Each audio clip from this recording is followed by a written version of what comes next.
Coming up, Indiana's men's basketball looked to protect home court against Minnesota. This is Hoosier Sports Nite.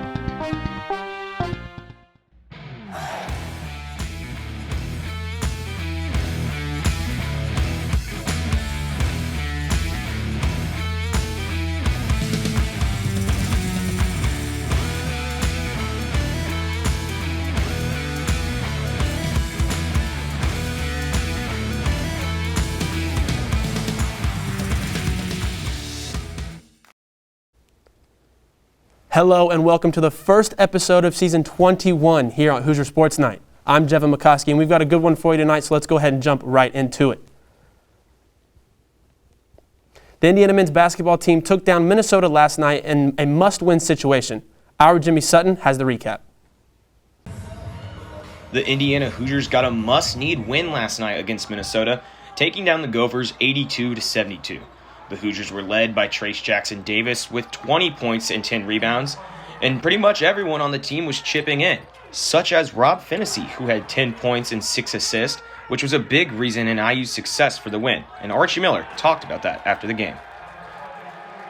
I don't care if he goes 0 for 10 at this point. It really doesn't matter to me, because his value to our team when he's aggressive defensively, when he's driving like he was today, when he gets 6 assists in a game, that's what we need Rob to do. We need more guards to do that, to be honest with you. It's not about, hey, did I make my first shot, or, our guards were 2 for 21 in the game. Like, that stuff's out. It doesn't matter. Go 0 for 30. I don't care. Play hard as you can.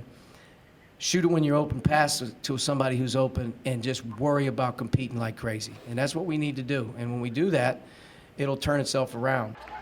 The Hoosiers moved to 12-9 on the season, and with that win, Indiana is feeling just a little bit more comfortable about an NCAA tournament berth.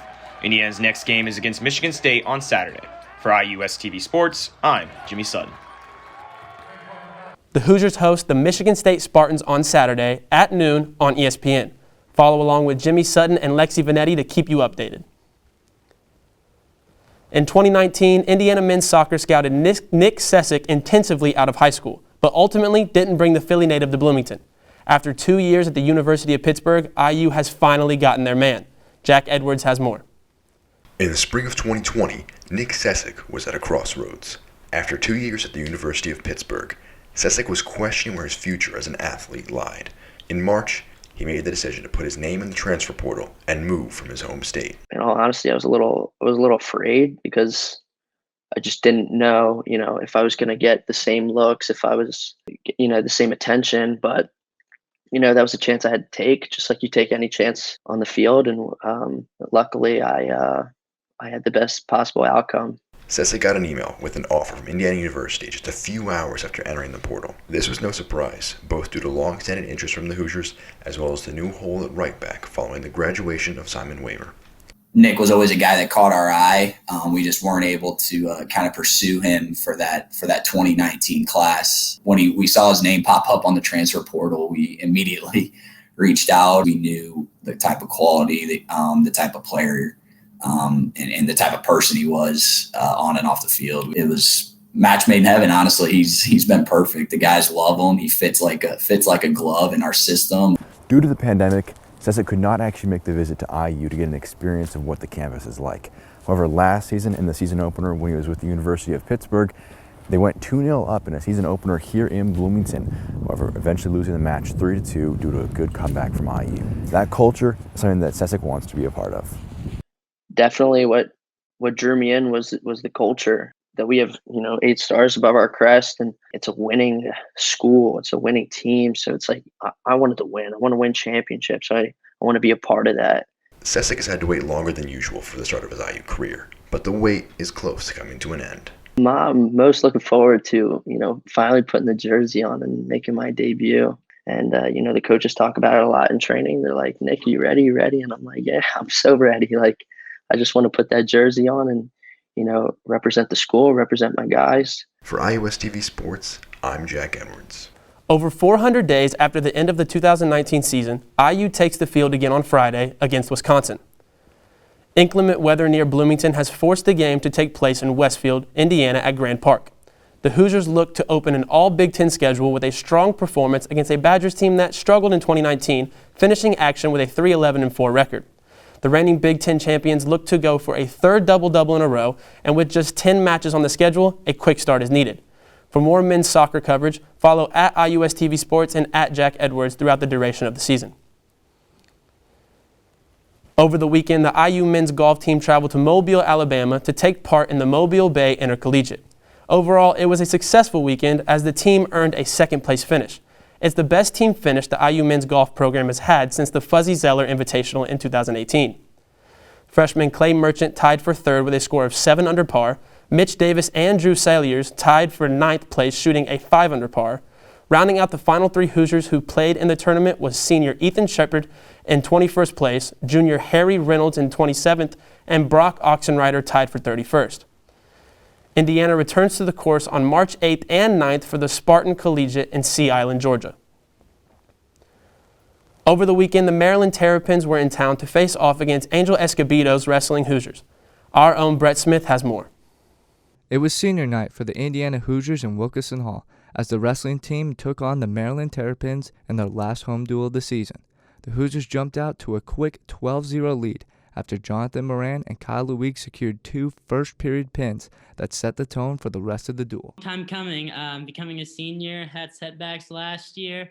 I mean, it was my last match here. I knew I had to put it on the line and ended up getting the win, and it means a lot to me being able to do that. Yeah, I mean, both guys, Jacob got that takedown and then was able to pin on top, like get to a turn at cradle. And that just set the tone for Kyle. I mean, I just saw Kyle's eyes like, okay, I'm ready to go. This is senior day. I want to go out with a bang. The Hoosiers also benefited from the return of Graham Rooks, who earned a hard-fought 6-2 victory after missing both the Nebraska and Michigan State duels. But DJ Washington stole the show and proved he was a top contender in the Big Ten with a 16-second pin in the first period. Angel Escobedo was excited the team pushed the pace and earned bonus points, which is something they have been missing all season long. I saw them attack a lot more. We got to focus on finishing, but they were attacking. Like I said, scoring bonus points. That's the first time we've been able to do that all year. I think we're just getting better as a team, and I'm excited. The Hoosiers finished up the duel with 2 overtime victories by Nick South and Rudy Schreck, which secured a win 27-13. It was a good performance, and the team will look to improve every time they step on the mat. The Hoosiers will move to 2-5 on the season and will look to carry this momentum when they face off against rival Purdue on February 22nd. Reporting out of Bloomington, Indiana, Brett Smith and Zach Green. Next up for the wrestling team is a trip to West Lafayette to face the Purdue Boilermakers on February 22nd. IU baseball is looking to go back-to-back as Big Ten champions in their 2021 season. Sean Neef and myself discussed what it will take for that to happen. In Indiana's last full season, they were crowned Big Ten champions. That was 2019. It's 2021 and the Hoosiers are looking to repeat their success. There was only a small sample size of 15 games played last year before COVID-19 shut everything down. But it was good enough to have IU ranked preseason number 14 in the country for this upcoming season. Indiana lost the majority of their pitching last year, but still seemed to be one of the more balanced programs within the Big Ten. And in a season that is going to be completely played within conference, it's very important this year, as it has been in the past, for pitching and defense, as well as performance at the plate, to be improved. IU and the other 13 teams in the Big Ten will play a conference-only schedule this season. And while it's cold here in Bloomington, IU will look to heat up in order to repeat as Big Ten champions. In order for that to happen, Sean, what needs to happen? Well, a lot of that's just going to really come down to the team's bullpen this year. They have a lot of young pitchers, Tommy Summer, Gabe Bierman. They've been pretty consistent, but like we saw, small sample size last season, there's a lot to be expected from this bullpen and this pitching line. Indiana released their 2021 conference-only schedule on February 17th and will kick off their road to winning back-to-back Big Ten championships with games against Minnesota and Rutgers on March 5th. Be sure to follow myself and Sean on Twitter for updates to come. For IUS TV Sports, I'm Jevan McCoskey, along with Sean Neef. As mentioned, Indiana's 2021 campaign will begin on March 5th with games against Minnesota and Rutgers. Be sure to follow myself and Sean on Twitter for season updates. IU's softball squad is gearing up for their official 2021 season. The Hoosiers' first game of the new year will take place on February 26th at the Sleepy Hollow Complex in Leesburg, Florida. This neutral site will be the location of the team's first 12 games this upcoming season. IU will not see any competition on Andy Moore Field until March 26th when they host the Michigan Wolverines. Despite the unusual circumstances, head coach Shonda Stanton and the team are eager to play after having last season cut short. And that's our show for the week. Thank you so much for tuning in. Don't forget to like our page, IUS TV Sports, on Facebook and follow us on Twitter and Instagram at IUS TV Sports. Now, before I go, I want to give a huge shout out to the crew behind the cameras for making this show happen. I'm Jevan McCoskey, and we'll see you next week.